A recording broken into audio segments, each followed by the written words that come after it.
So after about 40 minutes of trying to position the boat and secure it and stay away from this ship, we're now ready to start fueling in Galapagos. They're bringing the fuel hose on board now. So here we go, part 3. Galapagos to the Marquesas, crossing the Pacific Ocean. Join us as we trek on the longest voyage to date. So here's the chart with our route plotted on. The blue line that you can see is the route, and then up there 16 days, 3086 miles at 8 knots, but we're hoping we're going to go faster once we're in the current.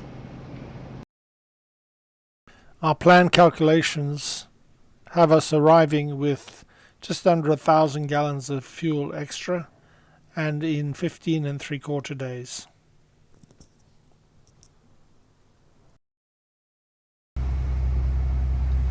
This is the first night out of Galapagos. The sun's just gone down. We're steering 274. We're going to go up to 1 degree north. The windy currents chart shows where the strong equatorial current is, and the red marker is our track to the Marquesas. As a part of this journey, we availed ourselves of some weather routing support from New Zealand. We work with John Martin of Coastal and Offshore Cruising International. And while I'm comfortable for the most part in doing weather routing with all the resources, I believe it always helps to have someone with additional information and experience and who's done it before, and so it proved. We came up to 1 degree north and were greeted with strong currents and calm weather as we made our way west. The journey for the first 10 days was extremely calm and very pleasant. It was actually only in the last few days that we experienced any sort of weather. This is day 8 as far as I'm concerned. My captain says it's day 2 because he started a new voyage when we left Galapagos, but he's wrong. I'm afraid to say he's wrong. And look how calm it is outside. Beautiful and calm. So we're out here 1 north in the Pacific Ocean on the equator, steaming west, and we put a new reel of line on the Technos 50 wide yesterday after our Galapagos escapades.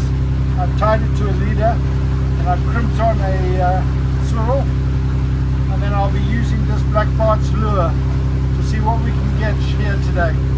It's like 7 in the morning and hopefully we'll have some success.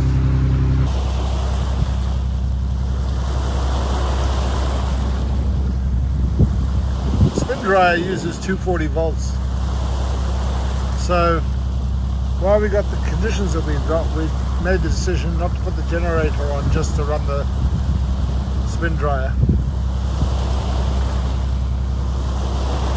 About 3 days out of Galapagos, we saw some dolphins, which was to be the last dolphins we would see for the rest of the voyage.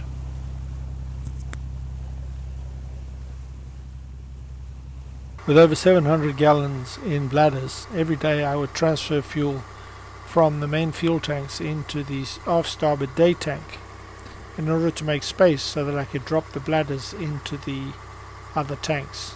First we were moving from the port side tank into the aft starboard tank, going through the manifold, through the pump and into the tank. We were keeping a close eye on our dripless seal, which was spraying some salty water out. This only lasted for a few days. So it's the afternoon. We can transfer 300 gallons from here down into the port tank, by the valve, through the pump, down in the 12-volt battery, drive it. Let's see. First we undo the valve. Out comes the diesel.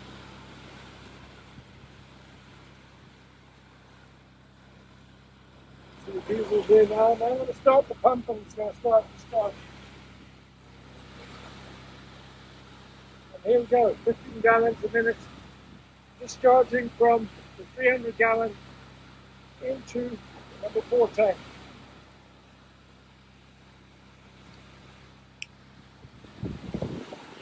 15 gallon per minute pump. This was a relatively speedy operation and it was all complete within 30 minutes.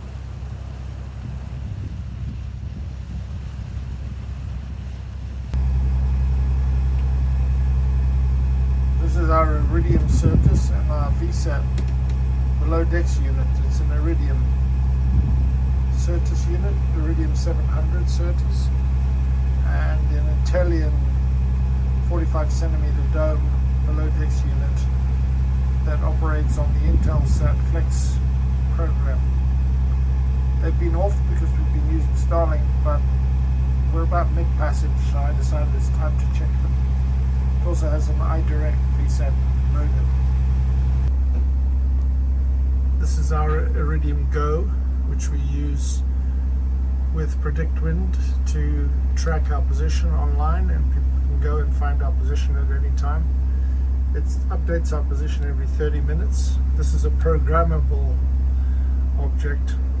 I used to have it at 10 minutes, but on passage I think half an hour is more than adequate, especially at 8 knots. You could even argue we could have it longer, but for safety purposes I like to keep it at 30 minutes. It sends its position to Predict Wind. I also tested the SMS part of it today with my friend Dave Knapp on Zape, sending him an SMS, and he got the message. What are we? 1 degree 8 minutes south and 108.40 west, proceeding at 9.9 knots on a course of 263. Day 6. How's it going? Well, it's long. But I mean, as passages go, it's been perfect. The weather's been great, the sea's been absolutely calm, everything's been just lovely. We've had a few little things to deal with. Another guy from Zim, well, lives in America now, asks how we do our watches. So why don't you talk about that? Okay, so we don't stop. From the time we left Galapagos, we've been moving for 6 days. So what we keep watch, we take it in turns to do roughly 4 hours. So I'll generally do from 7:30, 8 o'clock until around midnight. Frank will sleep, and then when he wakes up around midnight, or sometimes it's just after 11, sometimes it's only closer to 1, then he'll take over and he'll let me sleep until later.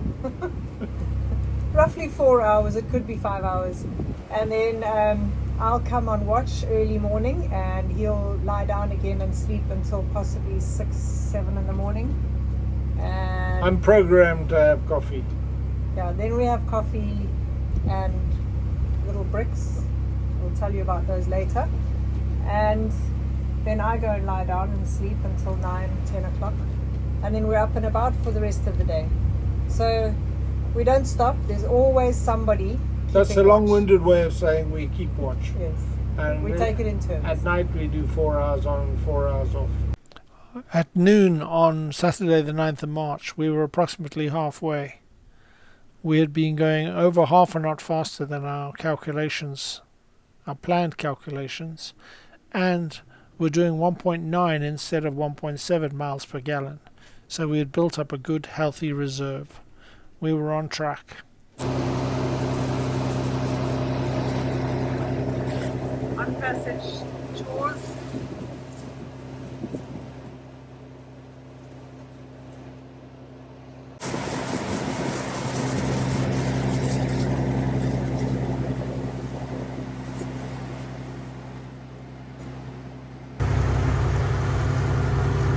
Alright, good morning. Today we're going to drop this 135 gallons into the port tank.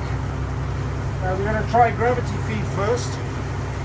And the first thing I'll do though is I will loosen up the lashings, and then I'll open it as we go forwards.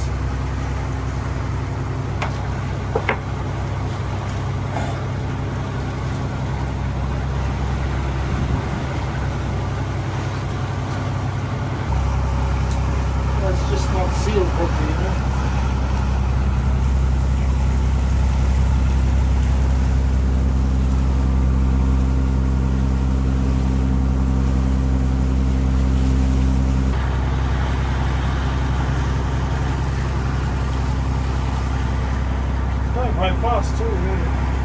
Yeah. Here we are sitting on the fuel bladder Draining it.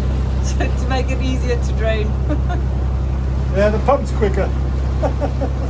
Way quicker. Meantime, a ship came over the horizon on its way to Japan. That was to be only the second ship we would see the whole voyage. With calm conditions, it was time for a haircut. We were able to see forwards at the same time, so we were in no danger of not keeping a good lookout. Starlink's been a real game changer in opening up broadband services and high-speed bandwidth to all cruisers, and I was able to watch the Six Nations rugby from the middle of the Pacific. This is the last one going out. It's 8 p.m. at night on a Saturday night. I just decided to get rid of it, stabilize the boat, lower the center of gravity. You can see this little pump, 15 gallons a minute, driven by the house battery. Little battery, I mean. Doing a good job.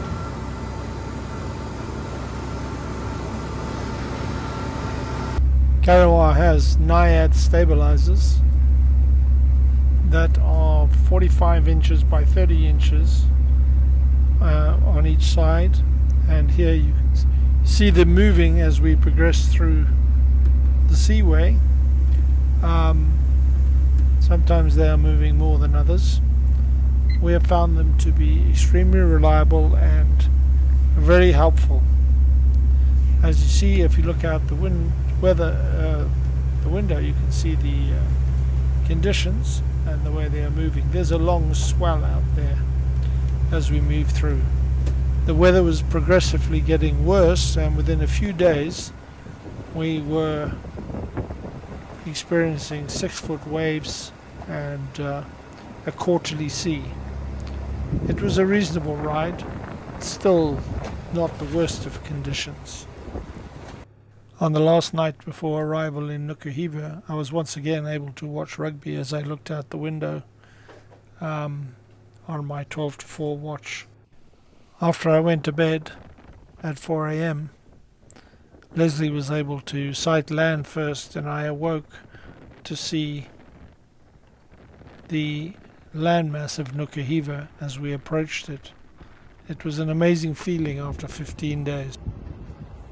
Here comes Kariwa into Nukuhiva on St. Patrick's Day, having crossed the wild Pacific Ocean, wide and wild. Good job, Kariwa. Frank and Leslie, you did a great job. Okay, we are finally ashore in Nukuhiva, 22 days actually since leaving Panama. Strangely enough, we're not wobbling around. Anyway, we're going to walk over and check in with immigration here in Nukuhiva. Tuhiva, big statue at the top. Once checked in, we needed to do some shopping for some fresh fruit and vegetables, as well as some cheese and bread, and of course some essential maintenance. So first we get out the empty, then we need to get out the clean oil. Should I get a whole one, or do you want the half one? Well, we need them both because we need to continue to manage our empty drums. And get out the shock vac. All the gear we need to do our oil changes, filter changes, cleanups. Once we're all set up, then we open the sump valve and we start to pump out the old oil from the main engine sump. Here you can see the color of it. We use our reverso oil change system with the main engine pipe open for draining out all of the oil. We also have to drain the filter, but that requires opening a drain and making sure we've drained all the oil out. I also needed to change the rake oil on the polishing system. Here you can see how dirty it got. Of course, it's been polishing all the fuel that we've been using to cross the Pacific, and you can see all of the gunk that was in there. Next, having left it to drain, I have to disconnect the oil filter on the main engine. It's a somewhat laborious task, but after 3 years I've got it such that I know what I can do without making a mess. It comes out and you can see what this man engine oil filter valve looks like. Oil filter looks like. Let's say that's due for change. Okay, show it. Yeah. Oh, it's due for change. That's 469 hours. So there you have it. Trans-Pacific crossing by Kariwa, 3,143 miles from Galapagos, in 15 1/4 days at 8.6 knots, 2.14 miles per gallon. Excellent consumption, great reserve. From Panama, a total of 3,984 miles in 19 1/2 days steaming, 8.5 knots, and a consumption of 1,861 gallons. Thanks for watching. Please like and subscribe, and see you next time.